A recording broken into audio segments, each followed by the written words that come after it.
Hello, good morning, good evening. I'm going to wait a moment for a few more people to join before I start talking too much. But I quickly just want to say thank you for joining. Kelvin Kit, hello.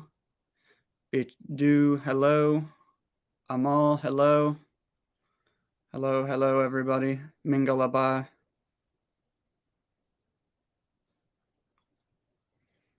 Hello from Lima, Peru. Hello, Diana. Good morning. Okay, we've got about 216 people. I haven't done a live broadcast in a long time. Um, Usually we have at least 300, 400 people. So let's give us one more moment for a few more people to join and then we'll start talking. And because I haven't done a live broadcast in a long time, I'm just making sure that I remember how to do everything. The program that I'm using called StreamYard, I've only used it one time before. So I'm just checking it out, making sure that I remember how to use it. Tanja, hello.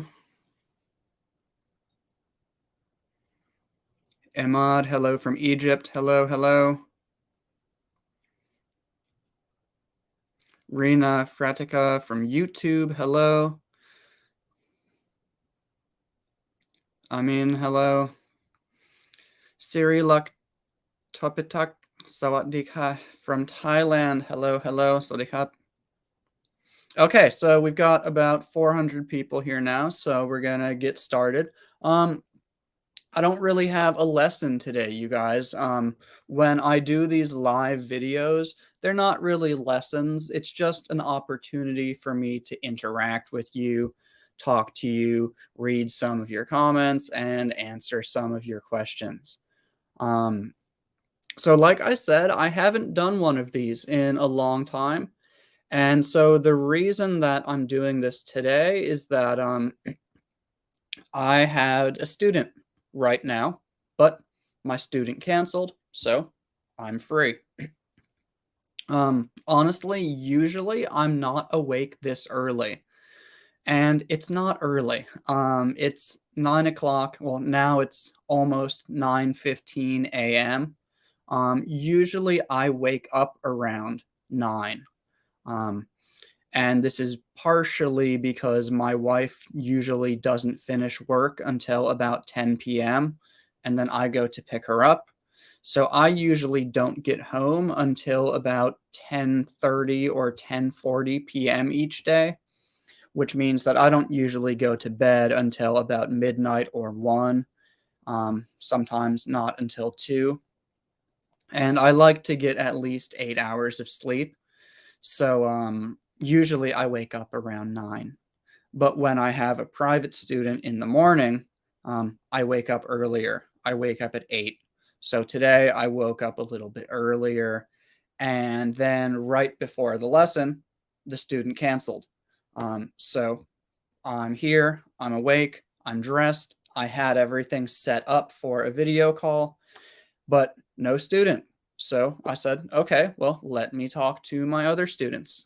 So yeah, now I'm here talking to you guys, gonna read some of your questions, some of your comments.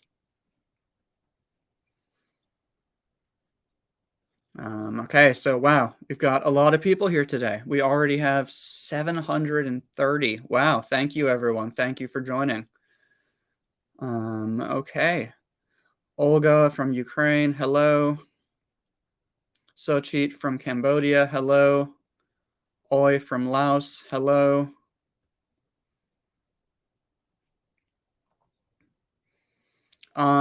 And yeah, I'm just going to answer a few questions, talk about a few things.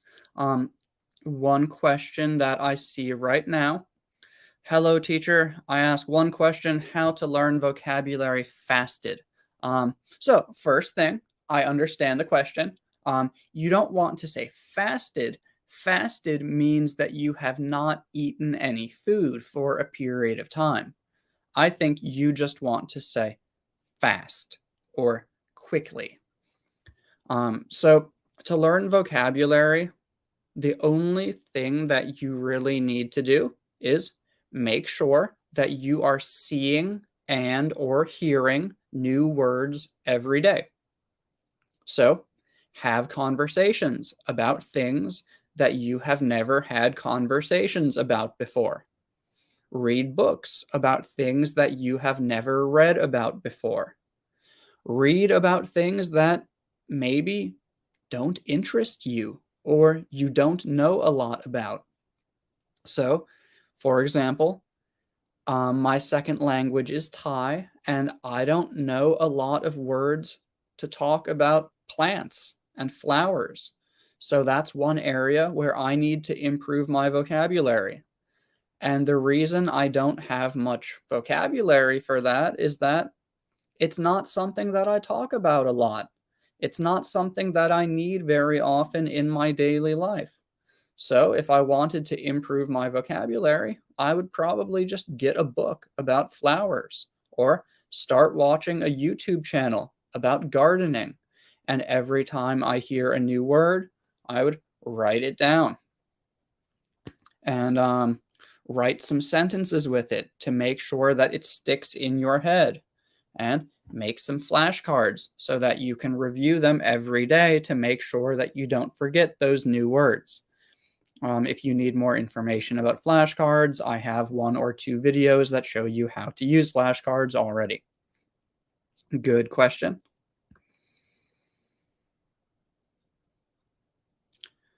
Barbara Sky Sikala, hello from Poland. Hello, hello. Nelson, hello from Brazil. Hello.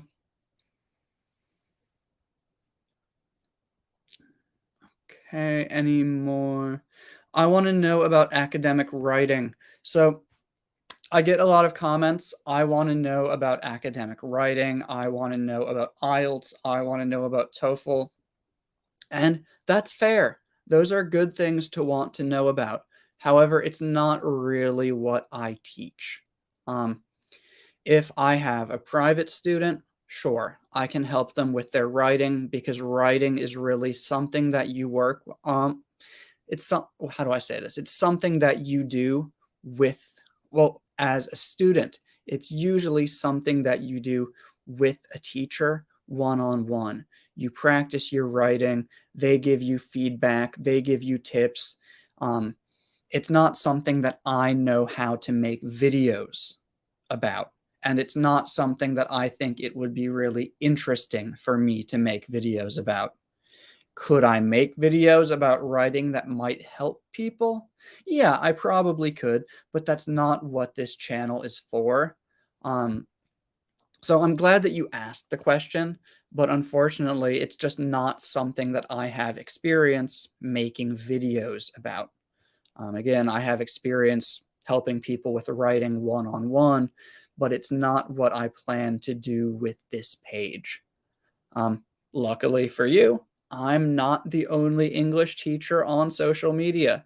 So I'm sure that if you just go on YouTube and you search academic writing, help, English learner, something like that, you can find a lot of resources. But yeah, good luck with that.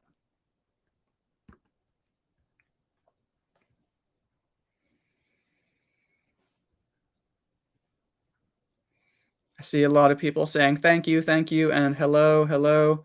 Um, I really appreciate it, but I'm not going to reply to all of them because we have a lot of them. Amin Shah, where have you been for so long? So, Amin, I will ask you the same question because I have been here every day for years. I post 365 days per year. Um, there might be 1 or 2 days where I'm traveling internationally and I'm in the sky and I don't post, but I post every day. If you are not seeing my posts, there are several reasons why that might be. So in the past, Facebook made it a lot easier for you to see my posts. Even if you didn't follow me, you would still see my posts. But nowadays, you've probably noticed it's not just my page, but it's every page. is having difficulty getting people to see their posts. So if you want to make sure that you see my posts, here are some things that you can do. One, go to my page and make sure that you have actually clicked follow, because a lot of people see my posts because they saw them once in the past and they commented on them and then they saw them again a few more times, but they never actually clicked follow. And to make sure that you see someone's posts, you have to actually follow them. And then you can click follow again, and you can go to the settings if you're on Facebook, and you can select favorites. When you select favorites, it tells Facebook, I like this person and I want to see more of their posts. Another thing that you can do to make sure that you see my posts is when I post, click the like button, click the heart button, click the laughing button. So not only because it helps me, but also because it helps Facebook to understand that you like my page and you want to see it more. So if you click like every time I post something, even if you don't like it, that tells Facebook, show me more of his things in the future. So don't just click like because you like something or because you want to support my page. Click like to tell Facebook, I want to see more of this. And that's useful advice for any page that you follow, not just for my page. I'm not telling you guys to like everything on my page for me. I just want you to understand how you can make sure that you see more of things. The same thing is true for commenting. If you don't see my posts very often, that might be because you don't comment on my posts. So Facebook thinks that you're not very interested in them. But when you comment on them more, Facebook will continue to show them to you more often. So if you want to see more, just comment more, like more. If you share, share more, things like that. That tells Facebook, I want to see this page. But yeah, that's where I've been. I've been here.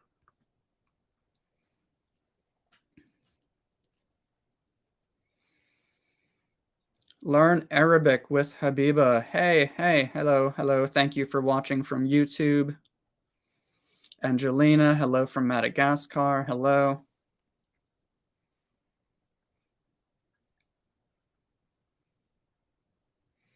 Mir Hamza from Afghanistan. Hello.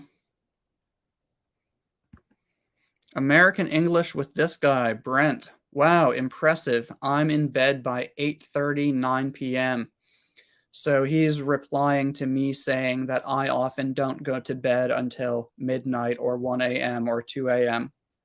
And you know what? In the past, I was pretty similar because I used to work in a hotel and I would usually arrive at work somewhere between 7 and 7:30 a.m., sometimes even 6:30 a.m.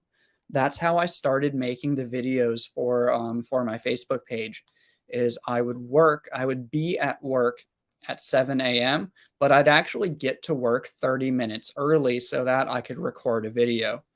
So back in those days, I was going to bed around 9 p.m. and waking up at about 5 a.m., sometimes 4:45 a.m. But nowadays, because of my wife's job and because I'm a little bit lazy, I have not been waking up so early, going to bed so early. Also, this guy's a good English teacher. If you want another teacher to learn English with, go ahead and give him a follow.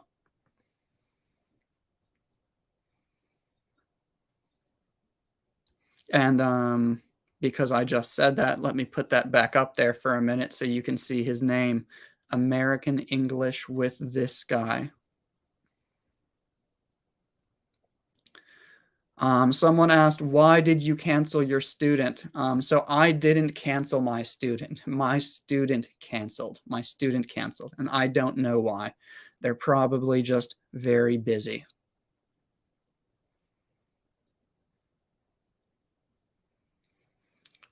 Nusara, hello from Bangkok. Hello, hello. Hello from Japan, Okayama. I don't have many followers in Japan, so thank you. Thank you for following from Japan. If you have more friends in Japan who are interested in improving their English, please feel free to share my page with them because I would love to have some more followers in Japan. Um, Many of the students who I've worked with in real life are Japanese, but on my Facebook page, not many are. I'm getting a lot of messages that say hello, but not too many questions. I'm looking for some questions. Okay, I see one from YouTube. Let's see.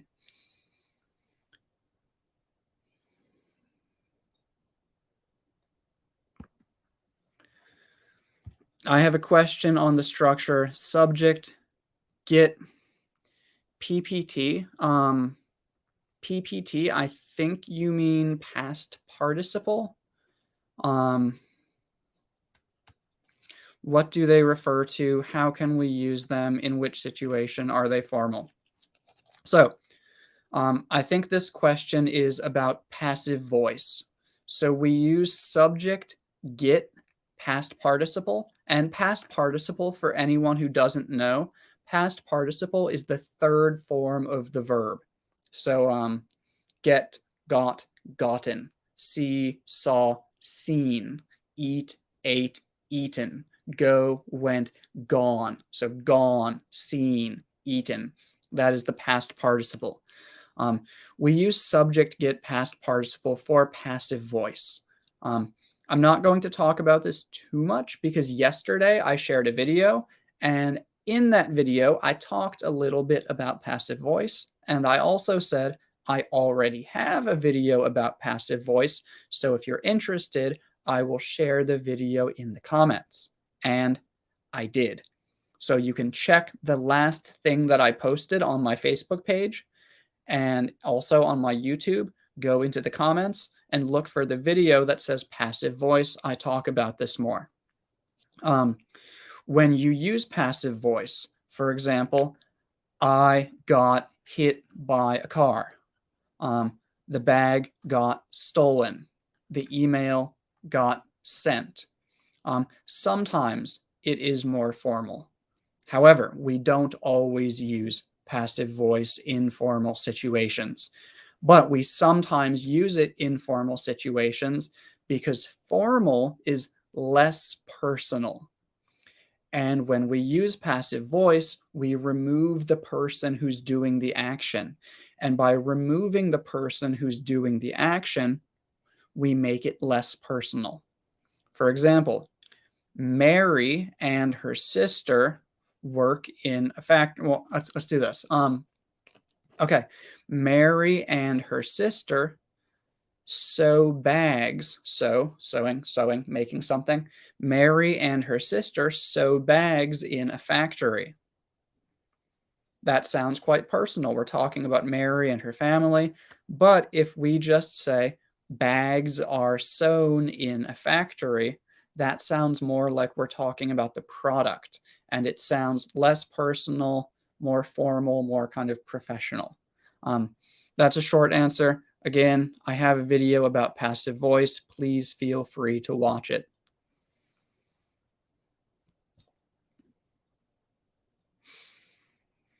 Johnny from Haiti, hello, hello.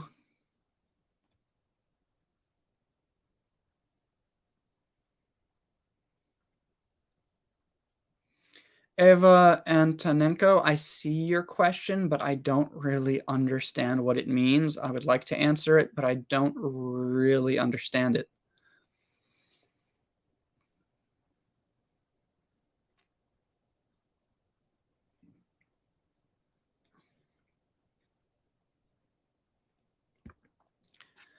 I'm going to talk about this one really quickly because I've talked about this a million times before and I already have videos about it, but I'm still going to talk about it really quickly just in case someone has not heard me talk about it before. If this person hasn't, then many other people probably haven't either.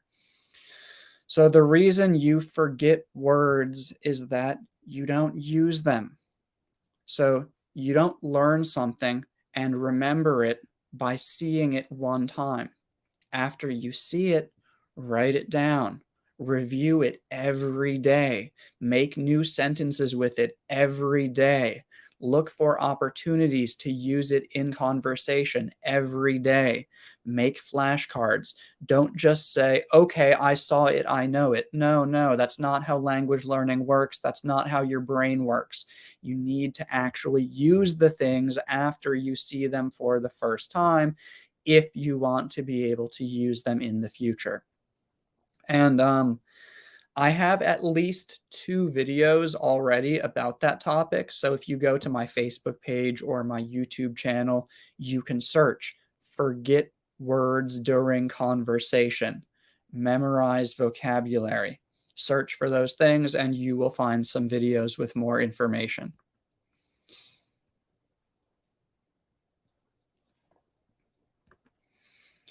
What role does grammar play in your class?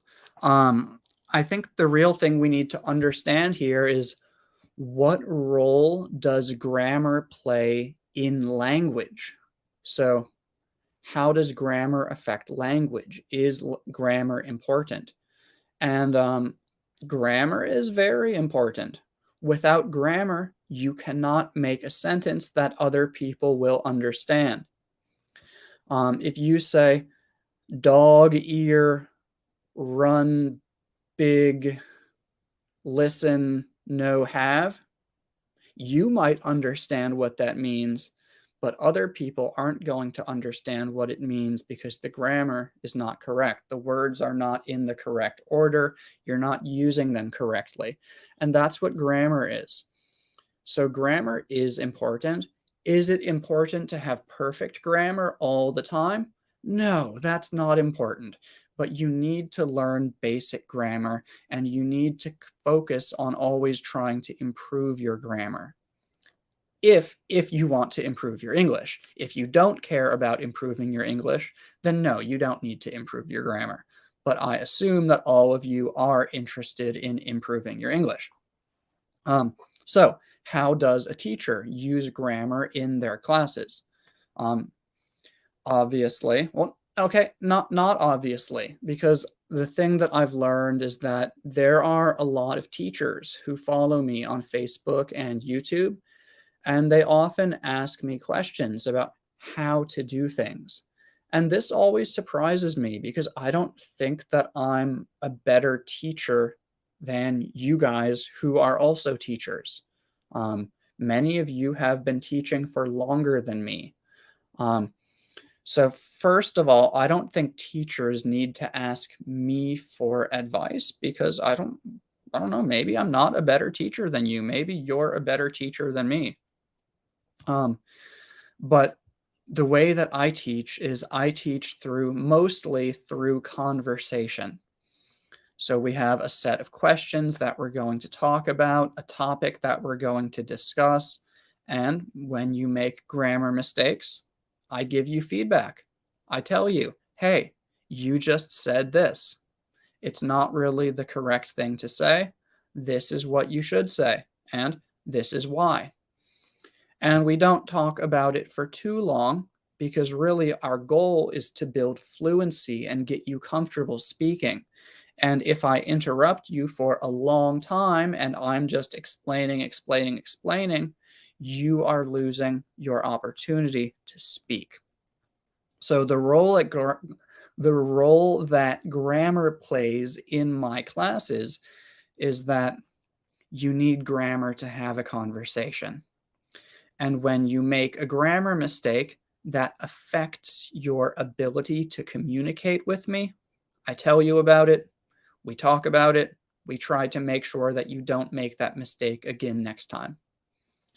And if you are someone who's really interested in grammar, then in my classes, we can also discuss grammar for a long time. But I don't always do that because, again, my goal is really to have people speaking most of the time, because that's what you should be doing in an English class when your goal is to help people speak. The students should be speaking at least 50% of the time. The teacher should be speaking 50% or less. Yeah, generally.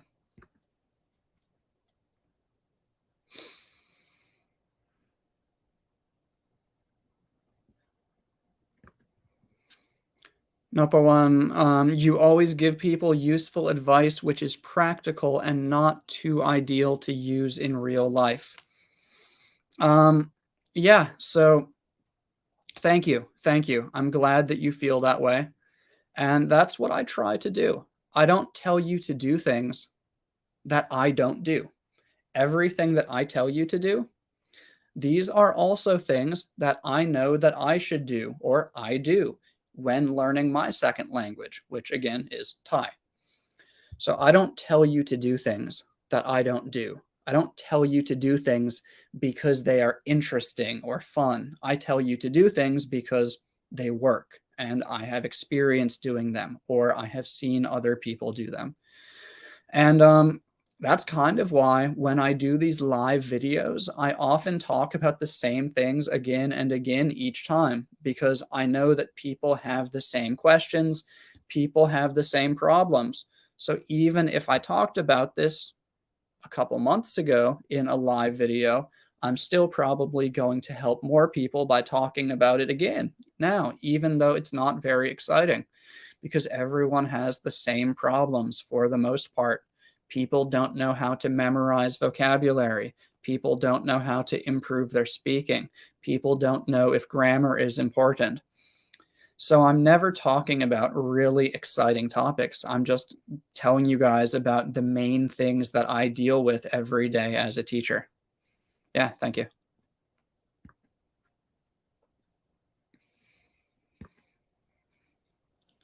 Marisol, hi. Is AI a good idea to practice English? I want to improve my listening. Um, AI in general is better than nothing.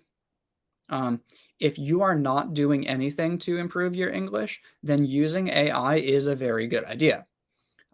Even if you already are doing many things to improve your English, using AI is still a good idea.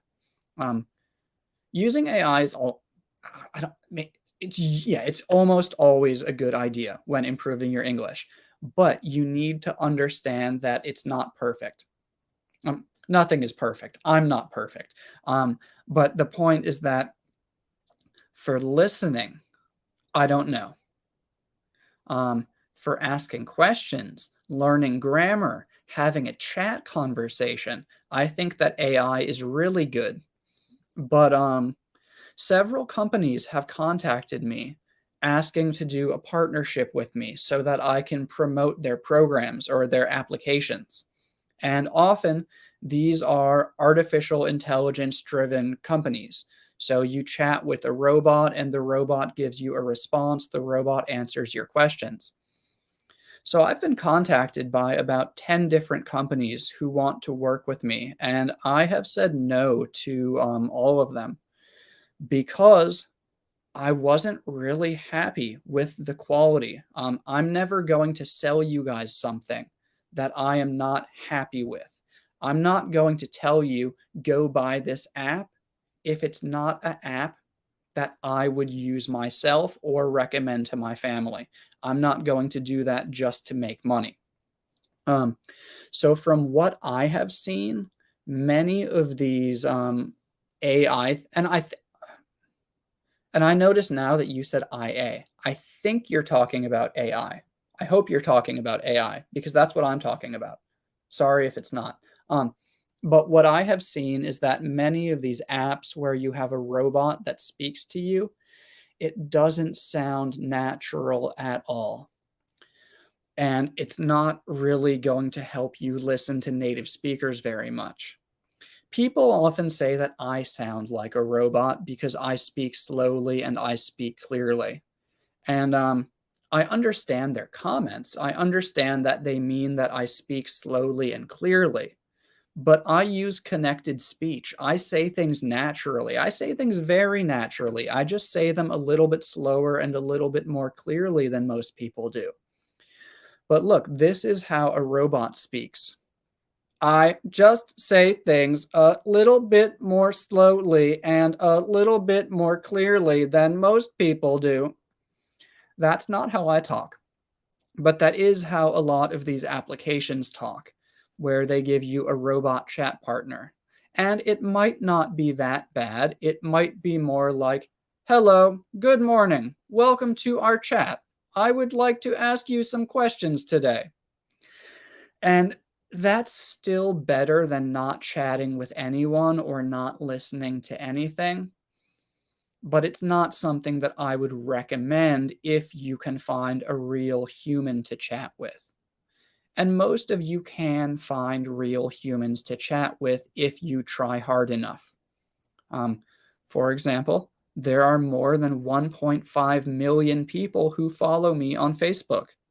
That means that there are more than 1.5 million people learning English who are probably also looking for partners to chat with. Um, and there are definitely a lot more than that. There are millions and millions and millions of people who are looking for people to practice speaking English with. Um, so finding a human to speak with, I think in most situations is best, but AI can be a good substitute if for some reason you don't want to speak with a real human, but just understand that it is not perfect. Long answer. Sorry, but hopefully you learned something from that, even though it was a bit long.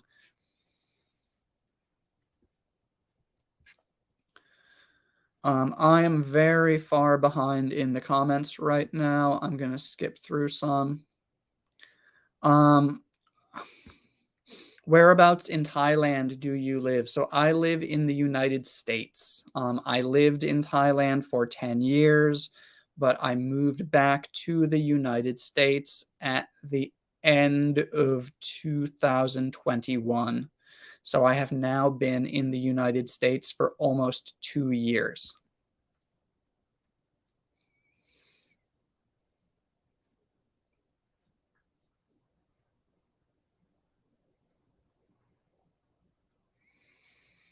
One moment, let me find some more questions.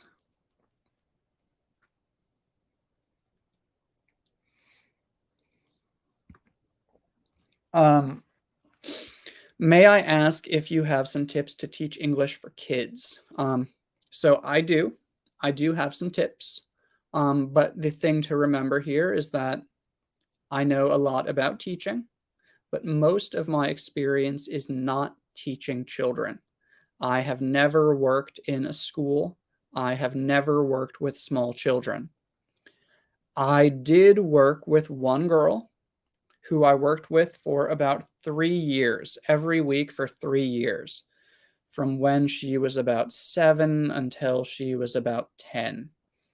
And so I have some experience working with kids, but most of my experience is not working with kids.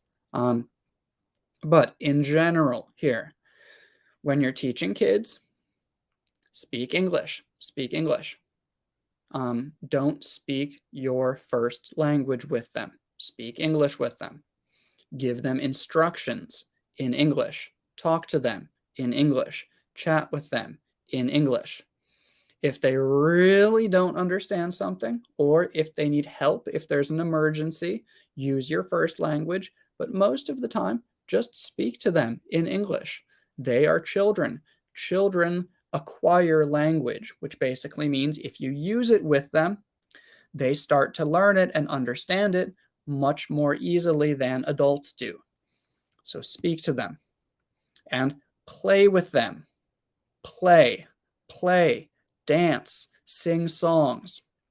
These are things that I do not do because I have always taught adults. But when you're teaching children, children need to have fun. And they don't need you to explain grammar. Don't explain grammar to children. If the child says, "two dog," you can tell them, "No, no, no, not two dog, two dogs, two dogs." That's okay. But I wouldn't tell a child, "Dog is a countable noun," and When you have one of a countable noun, you need an article before it. And if there are two, you need to add an S to make the plural form. Don't do that with kids. Honestly, don't do that with anybody. I do that sometimes because I'm trying to give you information, but in general, that's just boring and most people don't need it if you can just give them a correct example. Um, so yeah, working with kids, just talk to them, play with them, interact with them, be a human with them, help them enjoy using the language, show them new things, ask them how they feel, make it fun, make it personal. Don't focus on teaching. Um, well, focus on teaching, but don't focus on explaining or trying to force them to learn things. Just focus on giving them fun things that help them to learn.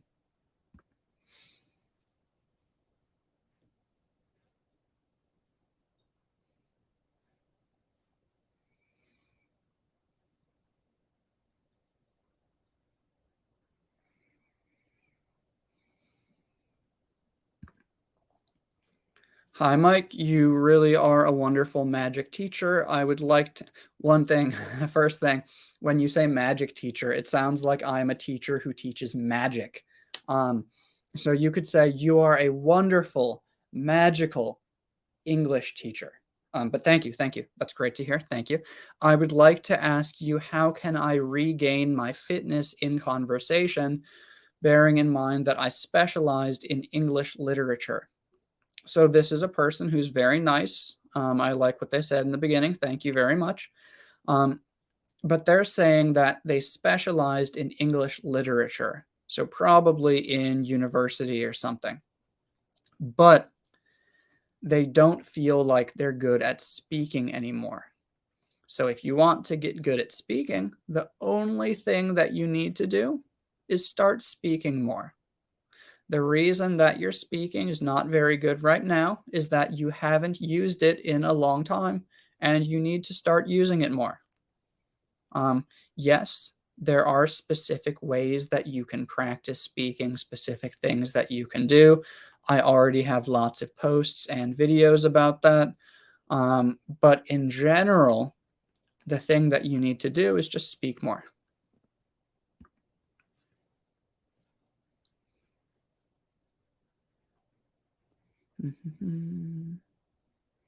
Are you live this time mostly? No, I'm not. I haven't done a live video since May. So it's been about what is it now? Now it's August 4th. June, July, August. So I haven't done a live video in about 2 or 3 months, and I'm sorry about that. However, maybe this would be a good time to start doing them. Maybe I should do these every day that I do not have a private student. Um, but I'll think about it. No, I'm not usually live at this time, but it looks like this probably would be a good time to do this if I decide to do more in the future. So maybe I will.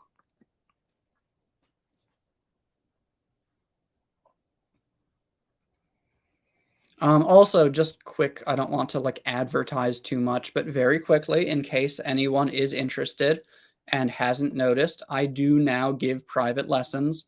I do private lessons for $80 per hour by video call, and I spend a lot of time preparing each lesson individually for each person. It's not like here's a 10-hour course that I've designed for everybody. No, that's not what I do. What I do is we spend the first hour talking about all of your goals, your experiences, your strengths, your weaknesses, your opportunities, whether or not you would like homework, how much time you have to study on your own each week. And I really get specific about what you want. And then each lesson, we focus on things that you want to talk about. So I do give private lessons now, $80 an hour. If anyone's interested, please feel free to contact me at my email, which is mike@teachermike.com. Let me see if I know how to show you that. Um, and I know that it's too expensive for most people. Um, most people do not want to spend $80 on English lessons. Um, there you go. Now my email is at the bottom. So I know that most people do not want to spend $80 on English lessons, and you don't need to. You don't need to study with me. If you want to study English, but you don't want to spend that much, there are thousands of other English teachers for you to choose from. This is just an option for people who would like to learn with me. Okay, now back to the comments, back to the questions. Oh, we've got a lot of questions, you guys, a lot of comments. I'm not going to be able to read through all of them, but I am trying my best. I'm still at the comments from 9:25 a.m. Let me skip through so that we're a little bit more recent. Okay, 9:30 a.m. I want to get up to around 9:40 a.m. Wait, I see one from Tanja. Hi, Mike. Do you have any tips or recommendations for people who are planning to visit a language school in the US? So here's the thing. I live in the US. I'm from the US. I have worked in 4 different language schools, and I have managed a language school, but I have never worked at a language school in the US. So I'm going to give you my general knowledge about language schools because the ones that I've worked at have been in Thailand. But most of the things probably apply to language schools in the US also. So if you want to go to a language school, the thing that you need to understand is that the teachers are more important than the school or the system. So a school might have a system that looks really good. They do this, they do this, they give you this. But if they hire teachers who are not interested in teaching, if they hire teachers who don't really care about the students, if they hire teachers who don't have much experience, the quality is not going to be great. So what you want to do is when you go to a language school, ask for a sample lesson or a demo lesson. In the US, I don't know if all schools do this, but I'm sure that some of them will. In Thailand, for example, any language school that you go to, they are going to let you do a trial lesson where you sit in the classroom with the real students, with the real teacher, and you participate just like you are a real student. So it's really important to do this, not only to see what the system is like, what the classroom is like, but it allows you to see, are these good teachers? Because you don't want to pay a lot of money and end up with inexperienced or unfriendly or whatever teachers. That's my main piece of advice, is do a trial lesson, see what the teachers are like.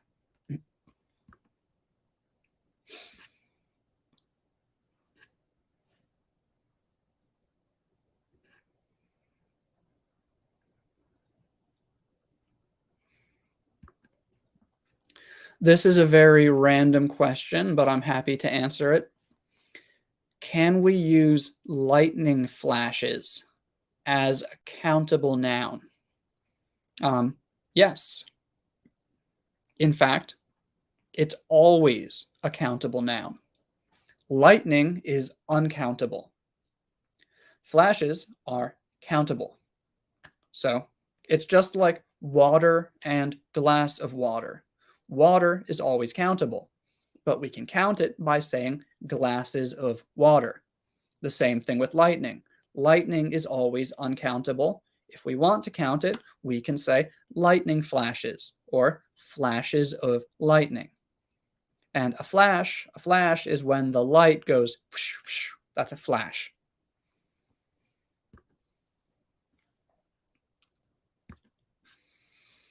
Do you think it is important to learn phrasal verbs? Do you suggest some strategies to learn most of them more easily? Phrasal verbs are important. Phrasal verbs are very important. Phrasal verbs are more, in my opinion, phrasal verbs are more important than slang, more important than idioms, more important than business vocabulary. Phrasal verbs are some of the most important things for you to know in English because we use these more often than we use formal words in many situations. We use phrasal verbs all the time. They are very, very important in daily life. No matter what you are doing, where you are, people are going to use phrasal verbs. So first thing, yes, very important. Next thing, do you suggest some strategies to learn them more easily? So you learn phrasal verbs the same way that you learn anything. When you hear them, when you see them, if you don't know what they mean, look them up. If you hear a phrasal verb, for example, look up. If you don't know what look up means, write it down, type it into Google, see what it means. When you understand what it means, write it down. Make a flashcard to review. Write sentences with it. It's the same as anything. It's exactly the same as learning regular vocabulary. The word doctor, if you hear doctor and you don't know what a doctor is, check in a dictionary. After you check, write it down, practice using it. Same thing with phrasal verbs.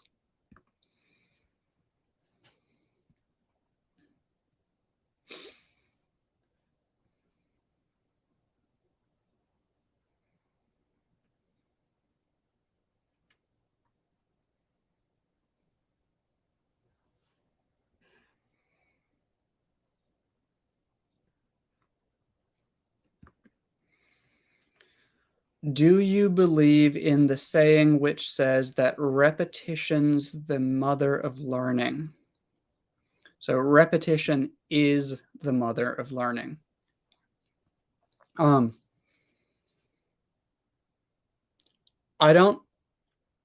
agree with the idea that repetition is very important, but the mother of learning, I don't really know what that means. But is repetition important for learning? Yes, it is. Like I said earlier, you hear something one time, you did not learn it. You learn it and you remember it when you hear it once, you write it down, you use it again and again and again and again. You hear it every day, you hear it many times. That is how you really learn something. So, yes, repetition, doing something again and again and again and again, is the number one way to learn something well and get good at something.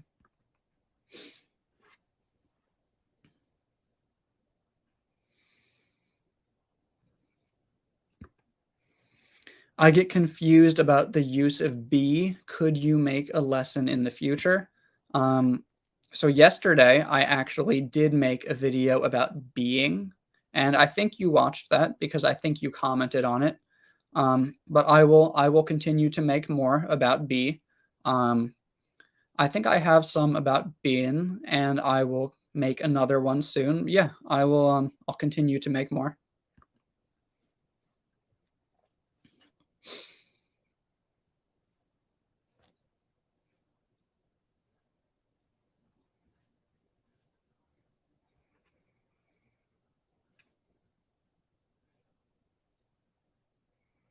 And I'm going to answer a few more questions, but then I'm going to get going. I need to have breakfast. I haven't actually eaten a real breakfast yet.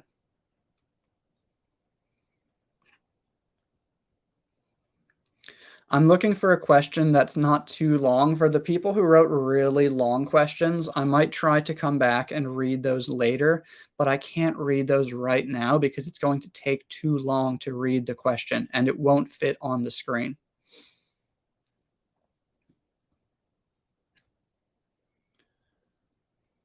Give me just one moment. I'm looking for one that I want to talk about.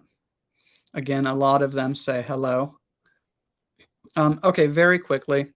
Hello, I'm from Iraq. How can I join your online classes? So you have joined my online class right now.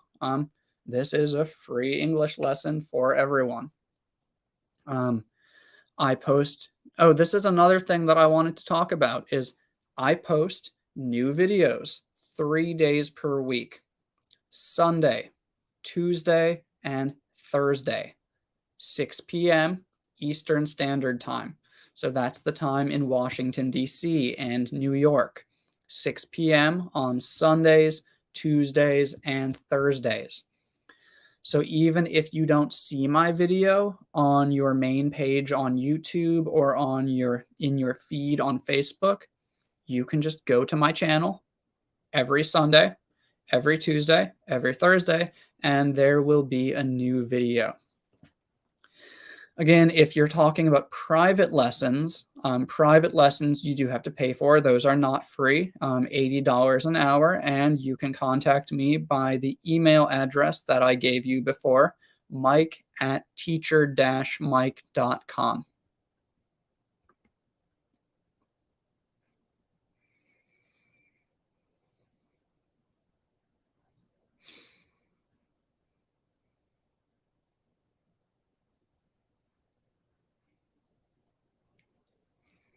Going to do about 2 more questions. One moment, please.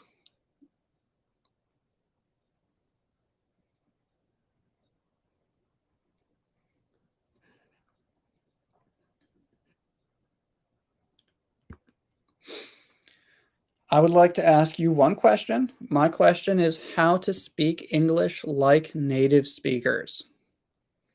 Good question. Lots of people have this question. One really important thing to understand is that all native speakers speak differently. So you're never going to speak exactly like every native speaker because not every native speaker sounds the same. And when people say speak like a native speaker, I've noticed that people mean different things. Some people, when they say this, they mean that they want to get rid of their accent. Some people, when they say this, mean that they want to speak so quickly that nobody can understand them. Some people, when they say this, they just mean that they want to be able to express themselves easily. So I can't tell you exactly because I don't know exactly what you mean, but I'll give you a few answers. If you want to get rid of your accent, which in my opinion is not very important. However, if it's important to you, that's fine. Everyone has different goals. If you want to get rid of your accent, choose someone whose accent you want to copy. Listen to them every day. Repeat after them every day. So if you want to sound like Leonardo DiCaprio, watch Leonardo DiCaprio movies every day. And every time he says something in the movie, repeat it after him. Also, record yourself speaking so that you can hear what you really sound like. Most people don't know how they sound because they never listen to themselves speaking. The only way to really hear what you sound like is to record yourself. So you can record audio on your phone. You could record a video on your phone even. Another way that you can do that and really track your progress is to start a video blog. Start a page like the one that I have and speak to the people that follow you every day. And you will, over time, you'll be able to watch those videos and follow your progress, see how much you have been improving. So that's if it's about accent. Maybe you just mean that you want to be more fluent. To be more fluent, you really just need to improve your vocabulary and practice speaking every day. Pretty simple. Practice, practice, practice, learn, learn, learn.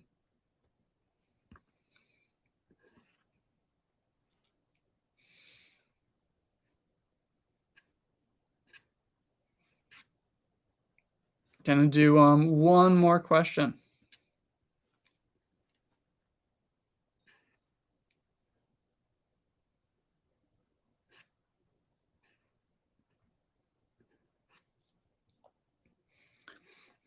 Looking for one more question. One moment, please.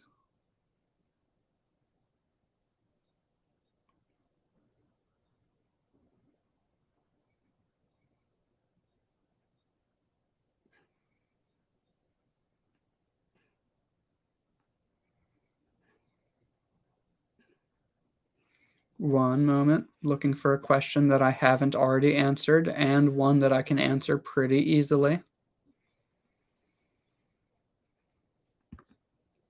Ta-da! Everyone's favorite question. Hi, Teacher Mike. I have a question. Which accent is very important to learn, American or British? Can you give me the answer? I cannot give you the answer because neither accent is more important than the other. Accents are only important to the people who need them, or for the people who need them too. Yeah. So if you learn an American accent and then you go to the United States, that accent might help you feel more comfortable in the United States. But then when you travel abroad, you sound American. And sounding American in other countries is not a good thing because people don't like Americans. When I was a little kid and we traveled abroad, my parents would tell people that we're from Canada because you don't want to be an American abroad because people think that Americans are rude and not good people. So it depends on the situation. Like if you go to the UK, having a British accent could be very useful. But it depends which part of the UK you're in, and it depends why you want that accent. Accents are not good or bad. The only thing that an accent does is it tells someone this is where I am from. That might not be the only thing that they do, but that's the main thing that they do. Because you have your accent because of where you grew up and who you spoke with the most while you were growing up. Or if you are an adult learning English, the accent that you have, well, the accent that you probably have as an adult learning English is the accent of your country and your first language. Most of you are probably never going to have an American accent or a British accent because it's very difficult to learn a new accent as an adult. It's not impossible, it's very possible. Many people do it, but the majority, most people do not do it. For example, I have been speaking Thai since I was 16 or 17. And when I speak Thai, I still have an American accent. People can tell that I am not Thai. Does that affect my ability to communicate? No, it doesn't. It doesn't really at all. So your accent should not affect your ability to communicate. It only affects little personal things like where does this person think that I am from? And in many situations, that is just not important. In some situations, it is, though. I have another video about accents. I think I have probably 2 or 3 or 4 videos about accents already. So that's all I'm going to say for right now, but I do have a lot more information about that in other videos. Should I do one more question? I'll do one more question. I'll do one more question.